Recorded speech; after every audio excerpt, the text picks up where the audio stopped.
வணக்கம் ஃப்ரெண்ட்ஸ். இந்த வீடியோ நம்ம பார்க்க போகிறது ஆர்ஆர்பி டெக்னீஷியன் எக்ஸாமுடைய கிரேட் 3 எக்ஸாமில் 23/12/2024 நடந்த ஷிஃப்ட் 1க்கான மேக்ஸ் கொஸ்டின் தான் பார்க்க போகிறோம்.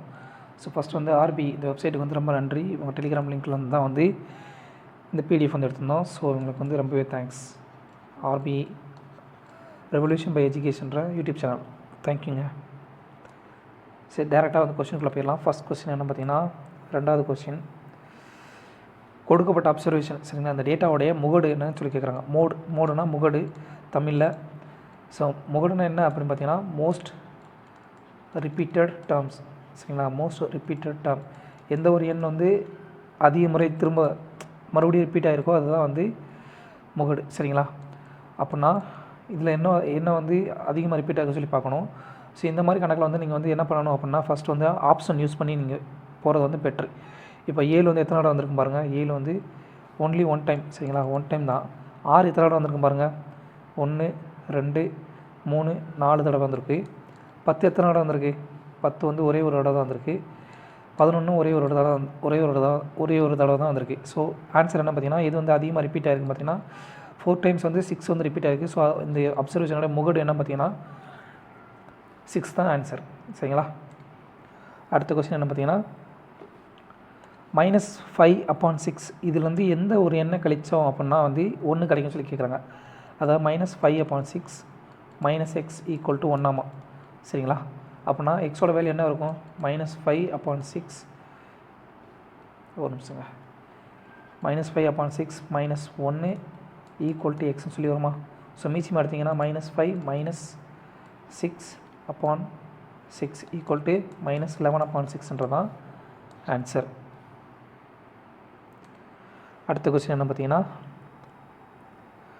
இந்த கொடுக்கப்பட்ட சரிங்களா, இந்த கொடுக்கப்பட்ட எண்களில் எது வந்து 2 3 அப்புறம் 5 இந்த 3 எண்களால் வகுப்படக்கூடிய எண்ணுன்னு சொல்லி கேட்குறாங்க. ஃபஸ்ட்டு ரூல் தெரிஞ்சுக்கோங்க. 5ஆல் ஒரு எண் வகுப்படுறதுக்கு என்ன டேர்ம் அப்படின்னு பார்த்தீங்கன்னா, என்ன விதி அப்படின்னு பார்த்தீங்கன்னா, யூனிட் டிஜிட் சரிங்களா. ஒரு எண்ணினுடைய யூனிட் டிஜிட் வந்து எய்தர் 5ஆக இருக்கணும் சரிங்களா, 5 அல்லது 0 இருக்கணும். அப்படி இருந்தால் தான் அந்த எண் வந்து 5ஆல் வகுப்படும். ஸோ அப்படி பார்த்தீங்க அப்படின்னா இந்த ரெண்டாவது ஆப்ஷன் வந்து 5ல் முடியல, 0ல் முடியல. ஸோ இந்த ஆப்ஷன் வந்து அடியாயிரும். அடுத்ததாக ஒரு எண் வந்து 2ஆல் வகுப்படணும் அப்படின்னா சரிங்களா, அது என்னவாக இருக்கணும் அப்படின்னா அதனுடைய யூனிட் டிஜிட் வந்து must be the multiple of 2 சரிங்களா. 2னுடைய பெருக்கல் பலனில் இருக்கக்கூடிய எண்ணாக தான் வந்து அந்த கடைசி யூனிட் டிஜிட் வந்து இருக்கணும் சரிங்களா. 2ஆல் வகுப்படக்கூடிய ஒரு எண்ணாக வந்து கடைசி யூனிட் டிஜிட் இருந்தால் மட்டும்தான் அந்த எண் முழுமையாக 2ஆல் வகுப்படும். அதான் யூனிட் டிஜிட் கடைசி இலக்கம் வந்து 2னுடைய மடங்காக இருக்கணும் சரி. அப்படி பார்த்தீங்கன்னா 5 இங்கே ஒற்றைப்படை எண்ணில் முடிஞ்சிருக்கு. ஸோ அப்படின்னா இது வந்து 2ஆல் வகுப்படாது சரிங்களா. கடைசி இலக்கம் வந்து இரட்டைப்படையில் இருக்கணும் சரிங்களா. அதுதான் வந்து 2ஆல் வகுப்படும் சரிங்களா. அப்புறம் 3, ஒரு எண் வந்து 3ஆல் வகுப்படணும் சரிங்களா. 3ஆல் வகுப்படணும் என்ன ஃபார்முலா அப்படின்னு பார்த்தீங்கன்னா, சம் ஆஃப் தி டிஜிட்ஸ் சரிங்களா. அந்த எண்ணினுடைய மொத்த டிஜிட்டினுடைய கூடுதல் வந்து 3ஆல் வகுப்படணும் சரிங்களா. அப்படி பார்த்தீங்க அப்படின்னா இங்கே ஆப்ஷனில் பாருங்கள், 3 1 5 இதோட சம் ஆஃப் தி டிஜிட் என்ன வரும், 9 வரும். இங்கே சம் ஆஃப் தி டிஜிட் என்ன வரும், 8 வரும். இதில் 9 தான் 3ஆல் வகுப்படும். ஸோ வந்து எல்லா ஆப்ஷனையும் இந்த கொடுக்கப்பட்ட எல்லா விதியும் வந்து பூர்த்தி பண்ணக்கூடிய ஒரே நம்பர் வந்து 3150 தான். ஸோ ஆன்சர் வந்து 3150ன்றது தான் ஆன்சர். இது வந்து ஷார்ட் ஃபார்ம். அப்படி இல்லை அப்படின்னா நீங்கள் வந்து டேரெக்டாக வந்து நம்பர் பண்ணணும் அப்படின்னு நினச்சிங்கன்னா 2 3 5 இதுக்கு 3க்கு வந்து எல்சிஎம் எடுத்துருங்க சரிங்களா. எல்சிஎம் எடுத்தீங்க அப்படின்னா என்ன வரும், எல்சிஎம் வந்து என்ன வரும் அப்படின்னு பார்த்தீங்கன்னா 2 10 30 சரிங்களா. 30 வந்து எல்சிஎம்மாக இருக்கும். ஸோ இந்த 30ஆல் வகுப்படக்கூடிய ஒரு எண்ணு தான் வந்து இதெல்லாம் முழுமையாக வகுப்படும் சரிங்களா. இது வந்து டைரக்ட் மெத்தடு, இது வந்து ஷார்ட்கட் மெத்தடு, அவ்வளோதான், வேறு ஒன்றும் இல்லை. அடுத்ததாக 800 ரூபாய்க்கு சரிங்களா, 800 ரூபாய்க்கு 70% பெர் மந்த், ஒரு மாதத்துக்கு 7% வட்டி வீதம் அப்படின்னா 9 மாதத்துக்கு எவ்வளோ வட்டின்னு சொல்லி கேட்குறாங்க சரிங்களா. அப்படின்னா டேரெக்டாகவே போட்டுடலாமா. ஒரு மாதத்துக்கு வந்து 7% வட்டி அப்படின்னா 9 மாதத்துக்கு என்ன வட்டி இருக்கும், 9 × 7 63% வந்து வட்டி இருக்குமா. அப்போ 800 ரூபாய்க்கு வந்து 63% வட்டி எவ்வளவு அப்படின்னு பார்த்தீங்கன்னா 63 / 100 = 8 3 8 6 48 3 24. ஸோ 504 ரூபான்றது தான் ஆன்சர். டைரெக்டாகவே போட்டுடலாங்க. அடுத்த கொஸ்டின் என்ன பார்த்தீங்கன்னா 13வது கொஸ்டின், நல்ல கொஸ்டின். ஆக்சுவலாக ஒரு காலேஜில் வந்து ஒரு என்ட்ரன்ஸ் டெஸ்ட் வந்து நடக்குது சரிங்களா. அந்த என்ட்ரன்ஸ் டெஸ்ட்டில் வந்து ஆவரேஜ் வந்து 30 பாய்ஸ் வந்து எடுக்கக்கூடிய ஆவரேஜ் மார்க் வந்து 20 கேர்ள்ஸ் எடுக்கக்கூடிய ஆவரேஜ் மார்க்கை விட 5 கம்மியாமா சரிங்களா.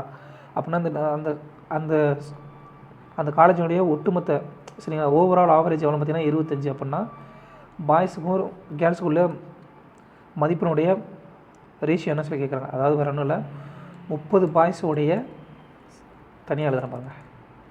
இங்கே பாய்ஸ் இருக்காங்க, இங்கே கேர்ள்ஸ் இருக்காங்க சரிங்களா. 30 பாய்ஸோட ஆவரேஜ் வந்து என்னவா இருக்குது அப்படின்னு பார்த்தீங்கன்னா 20 கேர்ள்ஸினுடைய ஆவரேஜ் எக்ஸை விட 5 கம்மியாக இருக்காமா சரிங்களா. இதுதான் வந்து கான்செப்ட். இது வந்து நம்பர் ஆஃப் ஸ்டூடெண்ட்ஸு, இது வந்து ஆவரேஜ், இதுதான் வந்து கான்செப்ட். அப்படின்னா வந்து ஓவரால் ஆவரேஜ் எவ்வளோ இருக்குன்னு பார்த்தீங்கன்னா ஓவரால் ஆவரேஜ் வந்து 50 பேர்த்துக்கு 25 சொல்லி ஆவரேஜ் இருந்திருக்கு சரிங்களா ஓவராலாக. அப்படின்னா இவங்களுடைய மதிப்பெண்ணுடைய விகிதம் என்ன சொல்லி கேட்குறாங்க, சாரி அவங்க மார்க்கோடைய விகிதம் என்ன சொல்லி கேட்குறாங்க பாய்ஸுக்கும் கேர்ள்ஸுக்கும். நல்லா தெரிஞ்சுக்கோங்க, ஆவரேஜில் வந்து எப்பயுமே வந்து உங்களுக்கு வந்து ஃபுல்லாக வந்து மெத்தட் தெரியல அப்படின்னா, ஷார்ட்கட் தெரியல அப்படின்னா டோட்டல் வேல்யூக்கு போயிருங்க. ஸோ இப்போ என்ன பார்த்தீங்கன்னா டோட்டல் வேல்யூ 50 பேருடைய ஆவரேஜ் வந்து 25. இது வந்து எதுக்கு சமமாக இருக்கும் பார்த்தீங்கன்னா 30 பாய்ஸினுடைய ஆவரேஜுக்கும் அதோட வந்து 20 கேர்ள்ஸினுடைய ஆவரேஜும் கூட்டினீங்கன்னா இது சமமாக இருக்குமா. ஸோ அப்படி பார்த்தீங்கன்னா இதோட மதிப்பு என்ன 125 1250 சரிங்களா. இதோட மதிப்பு என்ன வரும் பார்த்தீங்கன்னா 30x மைனஸ் 150 + 20x சரிங்களா. அப்போது என்ன வரும் 1400 ஈக்குவல் டு 50xன்னு சொல்லி வரும். ஸோ எக்ஸோட மதிப்பு என்ன வரும் பார்த்தீங்கன்னா 28ன்னு சொல்லி வரும். ஸோ எக்ஸோட மதிப்பு 28 அப்படின்னா x - 5ஓட மதிப்பு என்ன வரும் 23 வரும் சரிங்களா. இதுதான் கான்செப்ட். So answer 23:28. இது வந்து நம்ம வந்து இதில் போடுறது. இதே ஷார்ட்கட் மெத்தடில் போடணும் அப்படின்னு நினச்சிங்கன்னா அதுக்கு ஒரு கணக்கு இருக்குது. அலிகேஷன் மெத்தடில் போடலாம். அலிகேஷன் மெத்தடில் ஃபார்முலா என்ன வரும் பார்த்தீங்கன்னா மேலே மார்க்கு சரிங்களா, மார்க் அப்புறம் ஆவரேஜ் மார்க் சரிங்களா, ஆவரேஜ் மார்க். இது ரெண்டும் அலிகேஷன் மெத்தடில் போட்டிங்கன்னா நமக்கு கிடைக்கிறது என்ன கிடைக்கும் குவான்டிட்டி கிடைக்கும் சரிங்களா. அப்படின்னா நல்லா கவனிங்க, இங்கே பாய்ஸ் இங்கே கேர்ள்ஸ் சரிங்களா. இங்கே கேர்ள்ஸோட மதிப்பு என்னன்னா எக்ஸு, பாய்ஸோட ஆவரேஜ் மார்க் வந்து x - 5. ஓவரால் ஆவரேஜ் அளவு 25. இதோட விகிதம் என்னவாக இருக்கும் பார்த்தீங்கன்னா பாய்ஸோட எண்ணிக்கை அளவு 30, கேர்ள்ஸோட எண்ணிக்கை அளவு 20 சரிங்களா. அப்போ இதை சுருக்குனிங்க அப்படின்னா என்ன வரும் 3:2ன்னு சொல்லி வரும். ஸோ எக்ஸ்லேருந்து எந்த எண்ணெய் கழிச்சிங்க அப்படின்னா எக்ஸ்லேருந்து 25 கழிச்சிங்கன்னா 3ன்னு சொல்லி வரணும். அப்போ எக்ஸோட வேல்யூ என்ன இருக்கும் 25 + 3ன்னு சொல்லி இருக்குமா. ஸோ எக்ஸோட வேல்யூ 28. ஸோ எக்ஸோட வேல்யூ 28 அப்படின்னா x - 5ஓட வேல்யூ என்ன வரும் 23. ஸோ இதுதான் வந்து ஷார்ட்கட் மெத்தடு. இந்த ஷார்ட்கட் மெத்தட் எப்போயுமே தெரியல அப்படின்னா வந்து ஆவரேஜ் கணக்கில் மட்டும் எப்போயுமே வந்து டோட்டல் வேல்யூக்கு கன்வெர்ட் பண்ணி நீங்கள் கணக்கு போட்டிங்கன்னா வந்து விடை வந்து உங்களுக்கு கிடச்சிரும் சரிங்களா. அடுத்த கொஸ்டின் என்ன பார்த்தீங்கன்னா 15வது கொஸ்டின். ஒரு கம்பெனி எக்ஸினுடைய 2022 நடந்த சேல்ஸினுடைய பிரேக்கப் கொடுத்துருக்காங்க சரிங்களா. இதில் வந்து கொஸ்டின் வந்து என்ன கேட்குறாங்க அப்படின்னு பார்த்தீங்கன்னா டோட்டல் அந்த கம்பெனியில் விற்பனையான மொத்த பொருட்களுடைய எண்ணிக்கை வந்து 1000 அப்படின்னா சரிங்களா. ரெயின் கோட்டும் ஜாக்கெட்டும் மட்டும் எவ்வளோ சேர்ந்து ரெண்டும் சேர்ந்து வந்து அந்த வருஷத்தில் எவ்வளோ வந்து விற்பனையாக இருக்குன்னு சொல்லி கேட்குறாங்க. ஸோ ரெயின் கோட்டினுடைய மதிப்பு எவ்வளவு 13%. ஜாக்கெட்டினுடைய மதிப்பு எவ்வளவு 8%. அப்போ டோட்டல் எவ்வளவு டோட்டல் வந்து 21% சரிங்களா. இப்போ இந்த மொத்தம் கூடுதல் எவ்வளோ வரும் அப்படின்னு பார்த்தீங்கன்னா 100% வரும். ஸோ 100%உடைய மதிப்பு 1000 அப்படின்னா 21%உடைய மதிப்பு என்ன இருக்கும் 210ன்னு சொல்லியிருக்குமா. அவ்வளோதாங்க, டேரக்ட் ஆன்சர் தான். அடுத்த கொஸ்டின் 19வது கொஸ்டின். நல்லா கவனிச்சுக்கோங்க, இந்த கணக்கில் வந்து 2 விஷயம் வந்து யூஸ் பண்ணுவாங்க, 2 ஃபார்முலா வந்து யூஸ் பண்ணியிருக்காங்க. அது என்னென்ன அப்படி பார்த்தீங்கன்னா a/m × a/n = a/m+n சரிங்களா. அதாவது அடிமானம் 2 சமமாக இருந்துச்சு அப்படின்னா பெருக்கல் இருந்துச்சுன்னா அடுக்கு 2ஐயும் கூட்டிடணும். இது ஒன்று. ரெண்டாவது அடிமானம் சமம்னா அடுக்கும் சமம் சரிங்களா. m = n. அடிமானம் 2 சமம் அப்படின்னா அடுக்கு 2ம் சமம் தான் சரிங்களா. இது இந்த 2 கான்செப்ட் வந்து யூஸ் பண்ணியிருக்காங்க. ஃபஸ்ட் வந்து இங்கே கவனிங்க, கேவோட வேல்யூ என்ன கேட்குறாங்க. இப்போ வந்து இருக்கிற அடிமானத்தை எல்லாத்தையும் சேமாக மாற்றணும். அப்படி மாற்றினீங்கன்னா கணக்கு வந்து விடை கிடச்சிடும். ஸோ 2k × 2² என்ன எடுக்கலாம் சரி 4 எப்படின்னு சொல்லி எடுக்கலாம் 2² சொல்லி எடுக்கலாமா. 2² த ஹோல் பவர் 12. சரிங்களா, இது ஒன்று. இன்னொரு ஃபார்முலா யூஸ் பண்ணியிருப்பாங்கப்பா, அதையும் சொல்ல மறந்துட்டேன். a power m the whole power n equal to a power m into n. இந்த ஃபார்முலா யூஸ் பண்ண a பவர் m அடுக்கு n அப்படின்னா a power m into n. சரிங்களா, ஈக்குவல் டு என்ன வரும், இங்கே 16 எப்படி எழுதலாம், 2 பவர் 4னு சொல்லி எழுதலாமா, 2 பவர் 4 த ஹோல் பவர் 11. சரிங்களா, அப்போ என்ன வரும், இங்கே 2 power k into 2 power 24 equal to 2 power 44 சொல்லியிருக்கோம். சரிங்களா, இப்போ இது என்ன ஆகும், 2 power k plus 24 equal to 2 power 44 சொல்லியிருக்கோம். ஸோ அடிமான 2 சமம் அப்படின்னா அடுக்கு 2 சமம். ஸோ கேவோட வேல்யூ என்ன வரும், 44 மைனஸ் 24 ஈக்குவல் டு 20ன்றதான் கேனுடைய மதிப்பு. அவ்வளோதாங்க. அடுத்த கொஸ்டின் என்ன பார்த்தீங்கன்னா,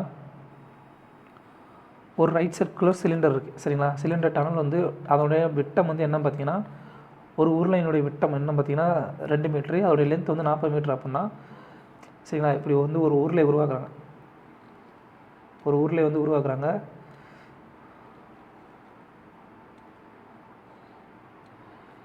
சரிங்களா, இது உருவாக்கக்கூடிய இந்த ஷீட்டினுடைய ஏரியா வந்து எவ்வளோ இருக்குன்னு சொல்லி கேட்குறாங்க. இதனுடைய ஏரியா. சரிங்களா, அதாவது இந்த உருளைக்கு இது என்ன, இந்த ஷீட்டோட மதிப்பு என்ன பார்த்தீங்கன்னா 2πRH கர்வ்டு சர்ஃபேஸ் ஏரியா. சரிங்களா, கர்வ்டு சர்ஃபேஸ் ஏரியா இந்த உருளைக்கு. இதனுடைய மதிப்பு என்ன கொடுத்துருக்காங்க, டயமீட்டர் வந்து 2 மீட்டராமா. அப்போது ஆரம் வந்து எவ்வளவு, 1 மீட்டர். சரிங்களா, இந்த லென்த் வந்து எவ்வளோவா, 40 மீட்டர். ஹைட் வந்து 40 மீட்டர். அவ்வளோதாங்க.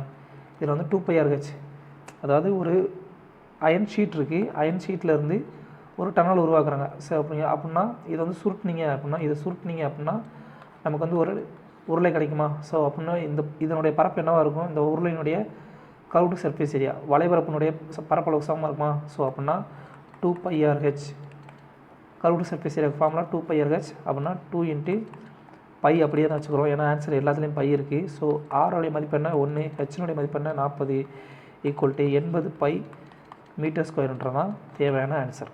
அவ்வளோதான். அடுத்த கொஸ்டின் 31வது கொஸ்டின்.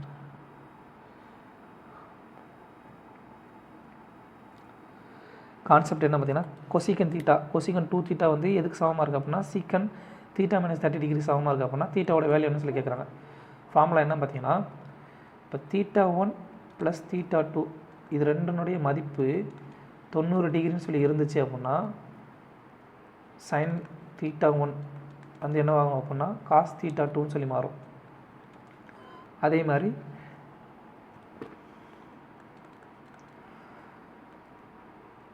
கொசிகன் சரிங்களா, கொசிகன் θ1 வந்து சீக்கன் θ2ன்னு சொல்லி மாறும். அதே மாதிரி tan θ1 ஒன்னோடைய வேல்யூ காட் θ2ன்னு சொல்லி மாறும்.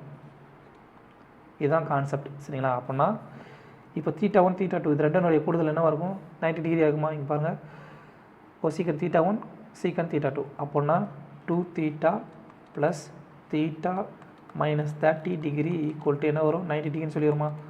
அப்போ தீட்டாவோட மதிப்பு என்ன வரும், 3θ ஈக்குவல் டு என்ன வரும் 120 டிகிரி. அப்படின்னா தீட்டாவோட மதிப்பு என்ன வரும் 40 டிகிரின்னு சொல்லி வரும். சிம்பிளுங்க.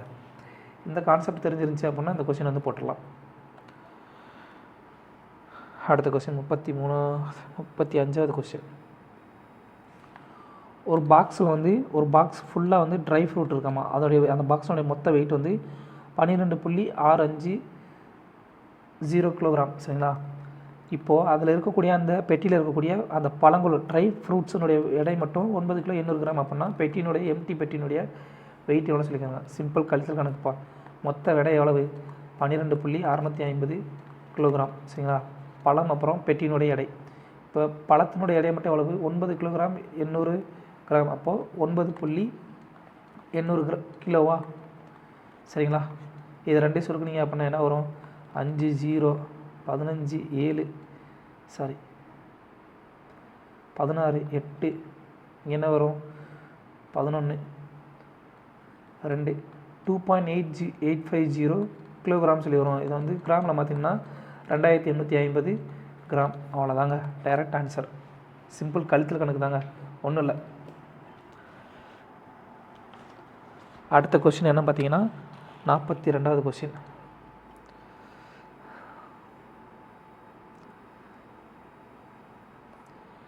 ஏ அப்புறம் பி இவங்க 2 பேரும் சேர்ந்து ஒரு வேலையை வந்து 6 நாள் அப்புறம் 8 நாளில் வந்து தனித்தனியாக முடிக்கிறாங்க.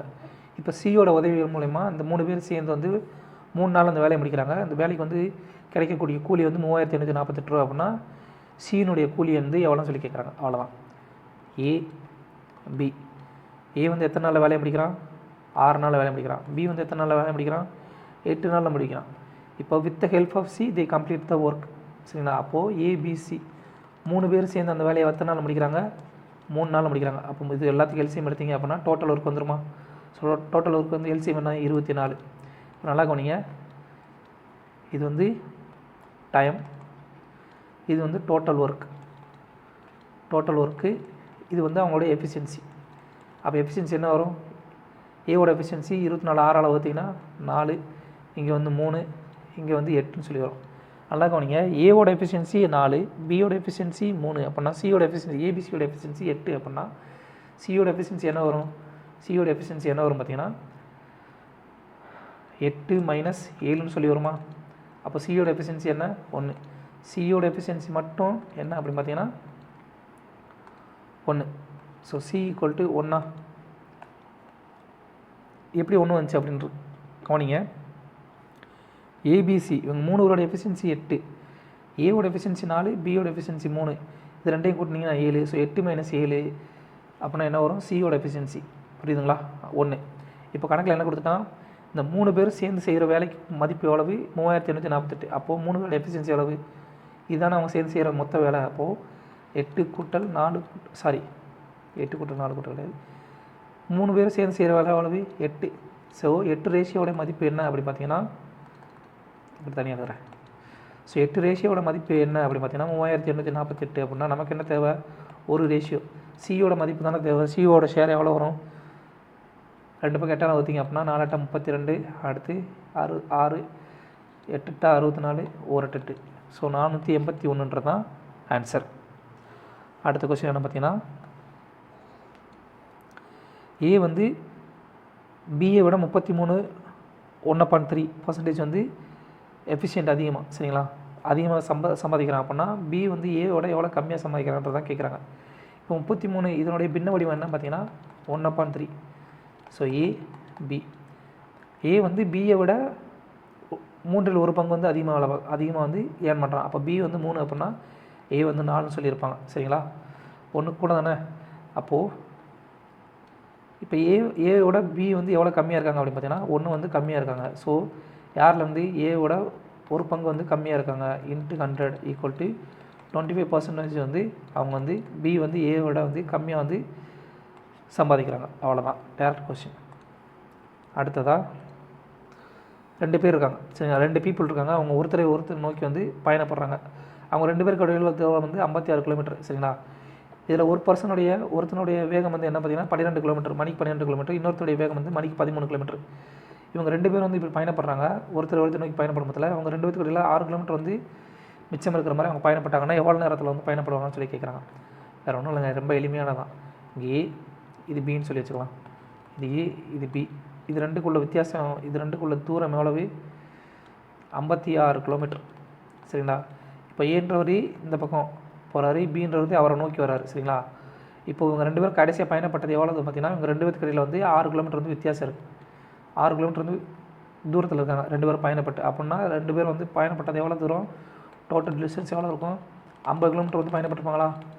சரிங்களா? டோட்டல் டிஸ்டன்ஸ் வந்து 56 மைனஸ் 6 50 கிலோமீட்டரா? இப்போது ஸ்பீடு என்னவாக இருக்கும்? ஒரு ரிலேட்டிவ் ஸ்பீடு என்ன இருக்கும் பார்த்தீங்கன்னா 2 பேரும் ஒருத்தர் நோக்கி வந்து பயணப்படுறாங்க. அப்படின்னா அவங்களோட ஸ்பீடு என்னவாக இருக்கும்? ரெண்டும் ஒன்று கூட்ட வேண்டி இருக்குமா? ஸோ 12 கூட்டல் 13 ஈக்குவல் டு 25 km/h. நமக்கு என்ன கேட்குறாங்க? அவங்க வந்து எவ்வளோ நேரத்தில் வந்து இந்த மாதிரி எவ்வளோ நேரத்தில் வந்து 2 பேரும் சேர்ந்து இந்த மாதிரி ட்ராவல் பண்ணாமல் சொல்லியிருக்காங்க. ஸோ டைம் என்ன? Time equal to distance upon speed. Distance எவ்வளவு? 50 கிலோமீட்டர். ஸ்பீடு எவ்வளவு? 25 km/h. அடி கொடுத்தீங்க அப்படின்னா ஈக்குவல் டு 2 மணி நேரத்தில் வந்து இந்த மாதிரி ட்ராவல் பண்ணாங்க அப்படின்னா 2 பேரும் வந்து ஒவ்வொரு 50 கிலோமீட்டர் வந்து ட்ராவல் பண்ணுவாங்க. அவ்வளோதான். அடுத்த கொஸ்டின் என்ன பார்த்தீங்கன்னா ஒரு சம் வந்து 12% சிம்பிள் இன்ட்ரெஸ்ட் வந்து கொடுக்கப்படும் போது அதனுடைய அமௌண்ட் வந்து என்ன ஆகுது அப்படின்னா 2 வருஷத்தில் 17,500 அப்படின்னா அதனுடைய வட்டி எவ்வளோ சொல்லி கேட்குறாங்க. நல்லா கவனிங்க. ஒரு அமௌண்ட்டு ஒரு பிரின்சிபல் வந்து 12% கொடுக்கும் போதில் 2 வருஷத்துக்கு வட்டி விகிதத்தில் கொடுக்கும் போதில் 17,500 சொல்லி மொத்த தொகையாக வருது அப்படின்னா அதனுடைய வட்டி மட்டும் எவ்வளோன்னு சொல்லி கேட்குறாங்க. நல்லா கவனிங்க. ஒரு வருஷத்துக்கு வந்து 1 இயருக்கு 12.5% வட்டி அப்படின்னா 2 வருஷத்துக்கு எவ்வளவு இன்ட்ரெஸ்ட்? 2 வருஷத்துக்கு எவ்வளவு? 25%. இப்போது இன்ட்ரெஸ்ட் மட்டும்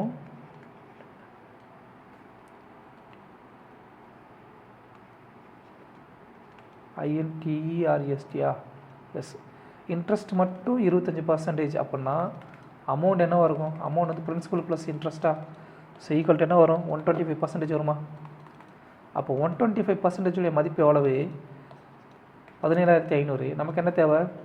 இன்ட்ரெஸ்ட்டோட மதிப்பு தான் தேவை. இன்ட்ரெஸ்ட் 25%. ஸோ 2 பக்கம் வந்து 5 அடி கொடுத்தீங்க அப்படின்னா 25% ஈக்குவல் டு என்ன வரும்?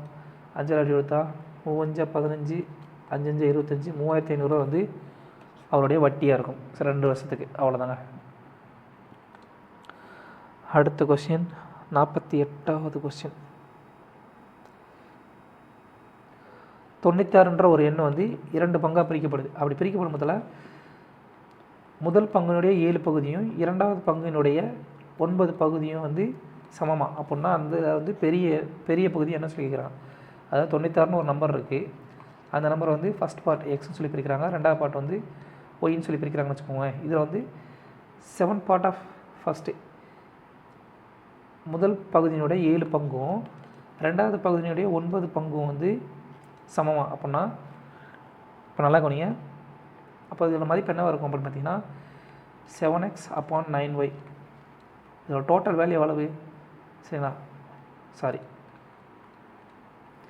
இங்கே ஈக்குவலில் இருக்கா? அப்போ விகிதத்தை பிறகு ஒரு பக்கத்தில் கொண்டு வாங்க, நம்பரை பிறகு ஒரு பக்கத்தில் கொண்டு வந்தீங்கன்னா x/y என்ன வரும்? 9/7 சொல்லி வரும். ஸோ எக்ஸோட மதிப்பு என்ன? 9, ஒய்யோட மதிப்பு என்ன? 7. இது ரெண்டினுடைய கூட்டுத்தொகை என்ன வரும்? சரிங்களா? இது ரெண்டினுடைய கூட்டுத்தொகை என்ன வரும் பார்த்தீங்கன்னா 96. இந்த 2 பகுதியும் கூட்டினீங்க அப்படின்னா XY ரெண்டையும் கூட்டினீங்க அப்படின்னா என்ன வரும்? 96. ஸோ ரெண்டினுடைய பகுதி என்ன? 16 ரேஷியோ. 16 ரேஷியோட மதிப்பு 96 அப்படின்னா நமக்கு என்ன தேவை? இருக்கிறதுலே பெரிய பகுதி லார்ஜர் பார்ட் என்ன? 9. ஸோ 9உடைய மதிப்பு என்ன வரும் பார்த்தீங்கன்னா 9 × 6. இது அடி கொடுத்தீங்க அப்படின்னா 6 சொல்லி வரும். 9 6 54 தான் ஆன்சர். அடுத்த கொஸ்டின் 58வது கொஸ்டின். சூப்பர் கொஸ்டினுங்க. பைப் அண்ட் சிஸ்டமில் குழாய் கணக்கு. சரிங்களா? அந்த குழாய் கணக்கில் ரொம்பவே நல்ல கணக்கு இது. ஆக்சுவலாக என்னென்னா 2 பைப் இருக்குது, ஏ அப்புறம் பி. இது ரெண்டு வந்து ஒரு தொட்டி வந்து நிரப்புது. ஒரு ஏன்றது 37 நிமிஷத்துலையும் பின்றது 45 நிமிஷத்தில் வந்து நிரப்புது. அப்படின்னா 2 பைப்பும் திறந்து விடுறாங்க. இப்போ திறந்து விடும் போதில் இந்த டேங்க் வந்து மொத்தமாக வந்து ½ அன் ஹவரில் வந்து நிரம்பிடுது. அப்படின்னா பியை வந்து எப்போ வந்து ஆஃப் பண்ணோம், பியை வந்து பி குழாய் எப்போ நிறுத்தணும் அப்படின்னா இந்த டேங்க் முழுமையாக வந்து 30 நிமிஷத்தில் வந்து நிரம்பும் அப்படின்னு சொல்லி கேட்குறாங்க. ரொம்ப எளிமையான கணக்கு தான். சரியா? கொஞ்சம் ட்ரிக்கி. ஏன்றது பி. இந்த 37 நிமிஷத்தை எப்படி எழுதலாம் அப்படின்னு பார்த்தீங்கன்னா 75/2 சொல்லி எழுதலாமா? ஸோ 75/2. பியினுடைய டைம் அளவு 45 நிமிஷம். இப்போ நல்லா கவனிங்க. இதுக்கு வந்து எல்சிஎம் எப்படி எடுக்கிறது அப்படின்னு பார்த்தீங்கன்னா டேரெக்டாக ஒன்றுமே பண்ண வேணாம். இந்த பின்னத்தில் இருக்க மதிப்பெல்லாம் நீங்கள் கணக்கில் எடுக்க வேணாம். இந்த டேரெக்டாக இந்த 75 45 இதுக்கு மட்டும் வந்து எல்சிஎம் எடுங்க. அவ்வளோதான். அப்போ 2க்கு எல்சிஎம் எடுத்தீங்க. 75க்கு 45க்கு எல்சிஎம் வந்து என்ன வரும் பார்த்தீங்கன்னா எல்சிஎம் வந்து 225 சொல்லி வரும். சரிங்களா? ஸோ 225 இது வந்து அந்த டேங்கினுடைய கெப்பாசிட்டி. சரிங்களா? இப்போ வந்து இது வந்து டைமு, இது டோட்டல் ஒர்க்கு, சரி டோட்டல் கெப்பாசிட்டி, இது வந்து எஃபிஷியன்சி. சரிங்களா? இப்போ எஃபிஷியன்சி என்ன வரும்னா இது வகுத்தீங்க அப்படின்னா 225/75 என்ன வரும்? 3. கீழே இருக்க 2 மேலே போகும்போதில் 3 × 2 6ன்னு சொல்லி வரும். சரிங்களா? இப்போ பியினோட எஃபிஷியன்சி என்ன வரும்? 5. இப்போ தான் கணக்கு ஆரம்பிக்கும். இப்போ நல்லா கவனிங்க. கணக்கில் என்ன சொல்லிட்டான்? B5 வந்து எப்போ ஆஃப் பண்ணோம் அப்படின்னா இந்த மொத்த டேங்க் வந்து 30 நிமிஷத்தில் நிரம்பும் அப்படின்னு சொல்லிக்கிறான். Just ½ an hour. சரிங்களா? 30 நிமிஷம். ½ அன் ஹவர்னால் 30 நிமிஷமா? நல்லா கவனிங்க. இதில் கடைசி வரைக்கும் எந்த பைப் வந்து முழுமையாக வந்து வேலை செய்யுது பார்த்தீங்கன்னா பைப் ஏ மட்டும்தான் வேலை செய்யுது. எவ்வளோ நேரம்? 30 நிமிஷம் கன்ஃபார்ம் வேலை பார்த்துருக்கோம். ஸோ 30 × 6 அதோட எஃபிஷியன்சி 6. அப்போ 30 × 8 180 மினிட்ஸ் வந்து அந்த பைப் ஏ வந்து வேலை பார்த்துருக்குமா? 180 நிமிஷம் வந்து அந்த பைப் ஏ வேலை பார்த்துருக்கோம் சரிங்களா. இப்போ டோட்டல் கெப்பாசிட்டி அளவு 225 மைனஸ் 180 மிச்சம் அளவு இந்த 45 பங்கு தான் வந்து எது வேலை பார்த்துருக்கோம் சரிங்களா. 180 மைனஸ் 225 மைனஸ் 180 இது வந்து டேங்க் பி வந்து வேலை பார்த்துருக்குமா. ஸோ 45 பங்கு வந்து எவ்வளோ நேரத்தில் வேலை பார்த்துருக்கோம், அதோட எஃபிஷியன்சி 5 வகுத்தீங்க அப்படின்னா 9 நிமிஷம் வந்து அந்த டேங்க் வந்து பி வந்து பைப் வந்து வேலை பார்த்துட்டு ஆஃப் பண்ணியிருப்பாங்க. ஸோ 9 மினிட்ஸ்ன்றது தான் ஆன்சர். மறுபடியும் சொல்கிறேன், இந்த 37 நிமிஷத்தை 7/5 சொல்லி 75/2 சொல்லி எடுத்துக்கிறோம். அப்புறம் பி வந்து 45. இந்த கீழே இருக்கிற 2 கவனிக்க வேணாம், மேலே இருக்கிற நம்பருக்கு மட்டும் எல்சிஎம் எடுத்தீங்க அப்படின்னா 225. ஸோ இதோட எஃபிஷியன்சி என்ன ஒரு ஏவோட எஃபிஷியன்சி 6, பியோட எஃபிஷியன்சி 5. நல்லா கவனிங்க, கணக்கில் என்ன கொடுத்துட்டா 30 நிமிஷம் வந்து இந்த பைப் வந்து பிஏ வந்து ஆஃப் பண்ணோம் அப்படின்னா இந்த டேங்க் வந்து மொத்தமாக வந்து 30 நிமிஷத்தில் வந்து நிரம்பும் அப்படி சொல்லி கேட்குறாங்க. ஸோ அப்படின்னா பி வந்து இடைப்பட்ட நேரத்தில் வந்து ஆஃப் பண்ணிடுறாங்க, ஏ வந்து முழுமையாக வேலை செய்யுது. எவ்வளோ நேரம் 30 நிமிஷம். அதோட ஏவோட எஃபிஷியன்சி எவ்வளவு 6. அப்போ 30 × 6 180 நிமிஷம் வந்து 180 பங்கு வந்து அது வேலை பார்த்துக்குமா. இப்போ 180 பங்கு போக சரிண்ணா மொத்தம் எவ்வளவு 225. அதில் வந்து 180 போச்சுன்னா மிச்சம் 45 பங்கு தானே இந்த பி குழாய் வந்து வேலை பார்த்துருக்கோம்.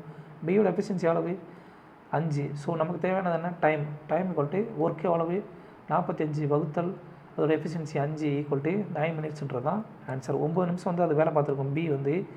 பி பைப் வந்து 9 நிமிஷம் கழிச்சு வந்து அதை ஆஃப் பண்ணியிருப்பாங்க. அப்படி ஆஃப் பண்ணும்போது இந்த மொத்த டேங்க் வந்து 30 நிமிஷத்தில் வந்து நிரம்பியிருக்கும். அவ்வளோதாங்க டேரக்ட் கொஸ்டின். அடுத்த கொஸ்டின் வந்து பார்த்திங்கன்னா 62வது கொஸ்டின். இதில் பயன்படுத்திருக்கக்கூடிய கான்செப்ட் என்னன்னு சொல்லிடுறேன். ஃபஸ்ட்டு இப்போ a⁻−1 அப்படின்னா அதோட மதிப்பு என்ன அப்படின்னு பார்த்தீங்கன்னா 1/a சரிங்களா, இது 1. அடுத்து a⁻1/2 அப்படின்னா இதை வந்து எப்படி எழுதணும் அப்படின்னா √√2. a⁻1/3 அப்படின்னா √³ சரிங்களா, √³ a.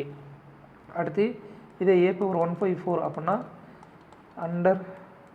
√4 சரிங்களா, இப்படியே வந்து எழுதணும் சரிங்களா. இந்த கான்செப்ட், இந்த 2 கான்செப்ட் தான் பயன்படுத்திருக்காங்க. இப்போ ஃபஸ்ட்டு 1/6/4 சரிங்களா, 1/6/4 இப்படி எழுதலாம். 1/64 தப்பு வாசிக்கிறேன், மன்னிச்சிருங்க. -1 × 1/3 சொல்லி எழுதலாமா. ஸோ இந்த மைனஸ் கூடிய மதிப்பு என்ன வரும் 1/64 மாறுமா. த ஹோல் 1/3 a⁻−1 இருக்கிறத 1/aன்னு சொல்லி எடுக்கணும். ஸோ இது வந்து கீழே வகுத்தலில் இருக்கிறது மேலே போகும். ஸோ 64 ஹோல் பவர் 1/3 சொல்லி மாறுமா. அடுத்து இப்படி இருந்துச்சு அப்படின்னா என்ன பண்ணணும், க்யூப் ரூட் ஆஃப் 364. ஸோ இது க்யூப் ரூட் விட்டு வெளியே எடுத்தோம் அப்படின்னா 4 க்யூப் ரூட்டா. அப்போ 3க்கு 3 அடியாயிரும். அப்படின்னா என்ன வரும் ஆன்சர் 4ன்னு சொல்லி ஆன்சர் கிடைக்கும். அவ்வளோதான் சுருக்குதல் கணக்குங்க. அடுத்த கொஸ்டின் 67வது கொஸ்டின்.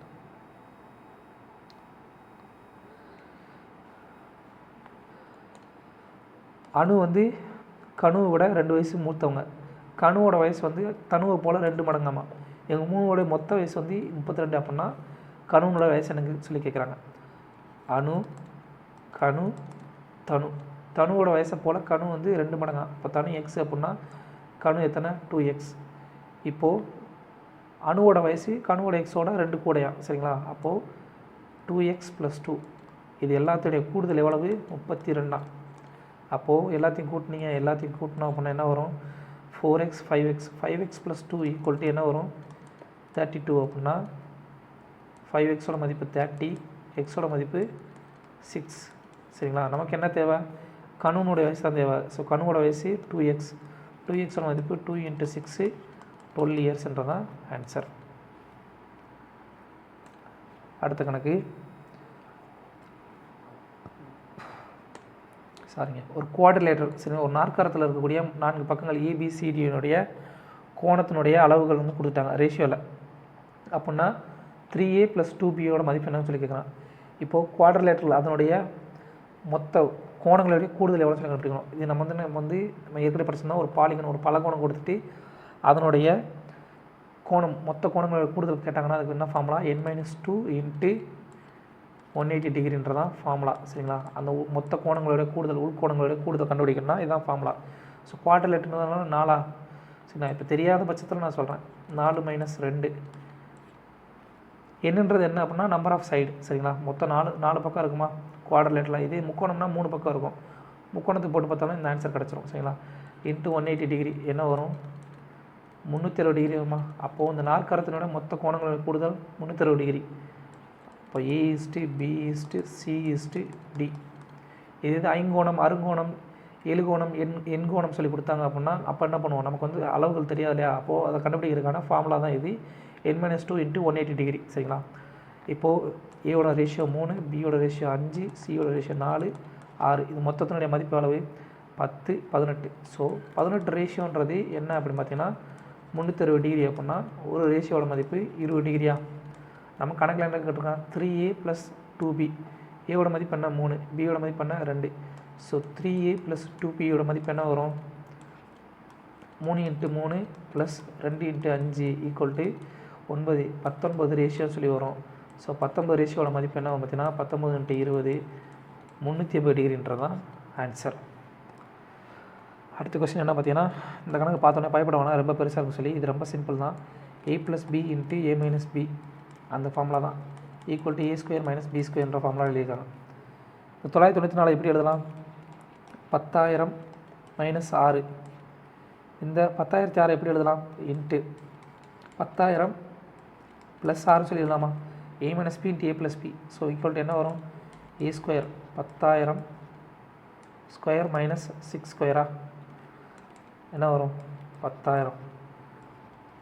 4 0 அதே மாதிரி 4 0 ரிப்பீட் ஆகுமா ஸ்கொயருக்கு -36 -36. ஸோ என்ன வரும் 64 9 9 9 9 9 9 3 6 9 64 சொல்லி வரும். 64 முடியுமா ஒரே நம்பர் தான், டேரெக்டாகவே ஆன்சர் போட்டுடலாம். அடுத்த கொஸ்டின் 72வது கொஸ்டின். ரெண்டு எண்களுக்குள்ளே உள்ள வித்தியாசம் வந்து 46. அந்த எண்களுடைய ரேஷியோ வந்து 5:3 அப்படின்னா அதில் இருக்கிற மிகச்சிறிய எண் என்ன சொல்லி கேட்குறாங்க. ரெண்டு எண்கள் என்ன 5x 3x. சரிங்களா, 5x - 3x = 46. ரெண்டு எண்களுக்குள்ள வித்தியாசம். இப்போ 2xோட மதிப்பு 46 அப்படின்னா எக்ஸோட மதிப்பு 23. நமக்கு என்ன தேவை இருக்குல்ல ஸ்மாலர் நம்பரு 3x. ஸோ 3xோட மதிப்பு 3 × 23 = 69 ஆன்சர். அடுத்த கொஸ்டின் என்ன பார்த்தீங்கன்னா 72க்கு அப்புறம் 82வது கொஸ்டின்.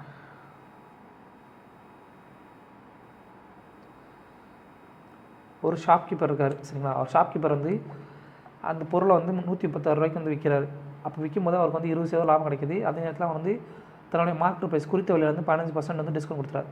ஒரு மார்க்கெட் ப்ரைஸில் வந்து 15% டிஸ்கவுண்ட் கொடுக்கும்போது அவருக்கு வந்து லாபம் வந்து 20% கிடைக்குது. அவருடைய விற்பனை விலை வந்து 136 அப்படின்னா அந்த மார்க்கெட் ப்ரைஸ் வந்து எவ்வளோ சொல்லி கேட்குறாங்க. நல்லா கவனிங்க, காஸ்ட் ப்ரைஸ் கொடுத்துட்டாங்களா, சிபி கொடுத்துட்டாங்க, அடுத்து ப்ராஃபிட் பர்சன்டேஜ் கொடுத்துட்டாங்க, அடுத்து டிஸ்கவுண்ட் பர்சன்டேஜ் கொடுத்தாங்க அப்படின்னா நமக்கு என்ன தெரியணும், ஃபார்முலா ஞாபகம் வரணும் உடனே.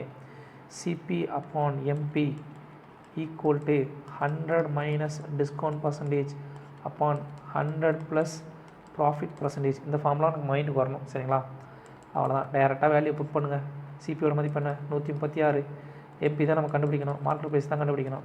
சரிங்களா, அடக்க விலை இது வந்து குறித்த விலை. 100 - டிஸ்கவுண்ட் பர்சன்டேஜ் எவ்வளவு 15%. சரிங்களா, 15 வகுத்தல் இங்கே என்ன வரும் 100 + ப்ராஃபிட் எவ்வளோ 20%. ஸோ 100 + 20 அவ்வளோதாங்க. சுருக்குங்க 136 வகுத்தல் MP = 85 வகுத்தல் 120. ஸோ 17 அடி இருக்கலாமா, 5 17 85, 8 17 136. ஸோ 5 அடி எடுத்திங்கன்னா 5னா 24. அப்போ எம்பியோட மதிப்பு என்ன வரும் MP = 8 × 24 சொல்லி வரும். 4 24 96, 8 24 192 தான் மார்க்கெட் ப்ரைஸோட மதிப்பு. டைரக்ட் இந்த ஃபார்முலா தெரிஞ்சிருச்சு அப்படின்னா இந்த கணக்கு வந்து ஈஸியாக போட்டுடலாம். அடுத்த கொஸ்டின் 82க்கு அப்புறம் 89வது கொஸ்டின். இந்த கொஸ்டின் மட்டும் கடைசியாக பார்ப்போங்க. அந்த கொஸ்டின் வந்து உண்மையிலே சூப்பர் கொஸ்டின். இதெல்லாம் கடைசியாக பார்ப்போம். சரிங்களா, 89வது கொஸ்டின் கடைசியாக பார்க்கலாம். அடுத்து 97வது கொஸ்டின். கொடுக்கப்பட்ட எண்களுடைய ஃபோர்த் ப்ரொபோஷனல் என்ன சொல்லி கேட்குறாங்க, நான்காவது விகிதம் என்னது என்ன சொல்லி கேட்குறாங்க, a + b a/b the whole c/d. அப்படின்னா இதோட மதிப்பு என்ன, b × c upon a × d. சரிங்களா.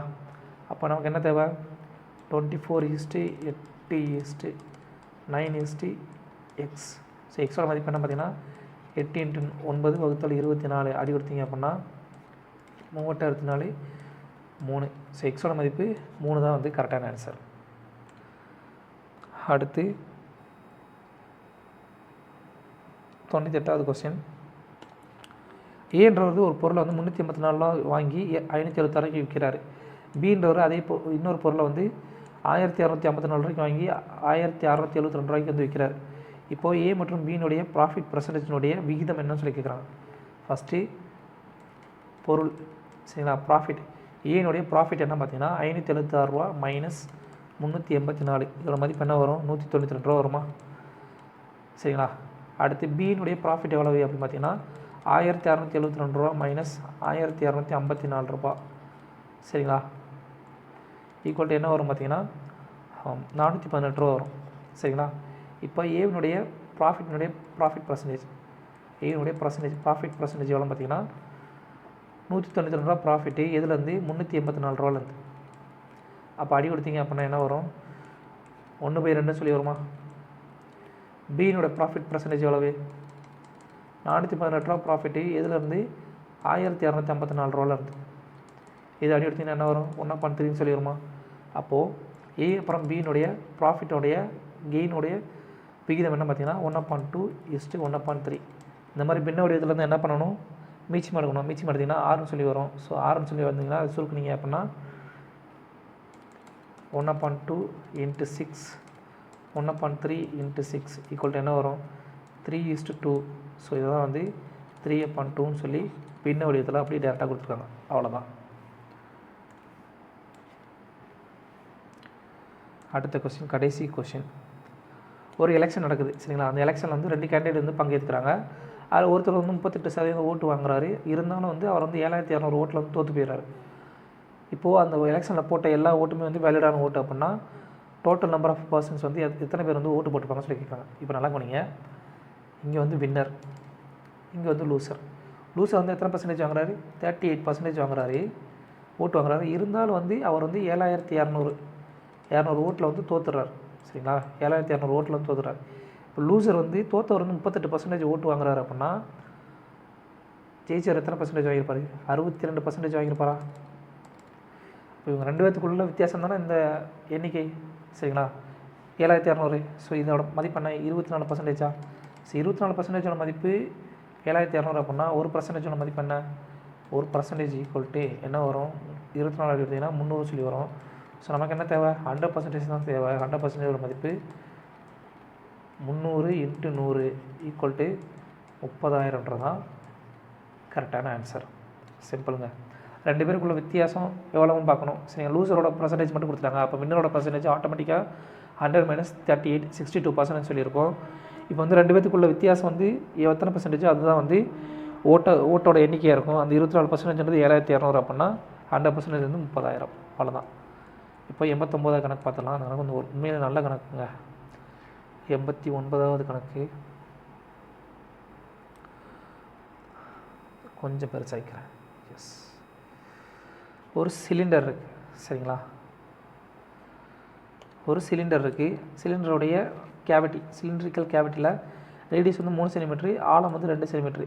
இது வந்து இன்னொரு சிலிண்டர் மேலே வந்து உருவாகுது. Made at one end of another solid cylinder. Radius வந்து 5 சென்டிமீட்டர், அப்புறம் ஹைட் வந்து 7 சென்டிமீட்டர் உடையதோட மேலே வந்து இந்த இன்னொரு சிலிண்டர், ஒரு பெரிய சிலிண்டர் இருக்குங்க. நல்லா கவனிங்க.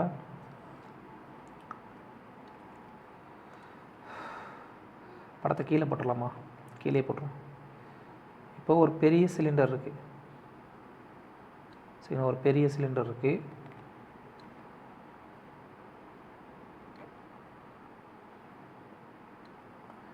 இந்த பெரிய சிலிண்டரோட இன்னொரு எட்ஜில் வந்து இது மேலே வந்து இன்னொரு சின்ன சிலிண்டர் இருக்குது சரிங்களா. பெரிய சிலிண்டர், அடுத்து அது மேலே வந்து ஒரு சின்ன சிலிண்டர் இருக்குது சரிங்களா.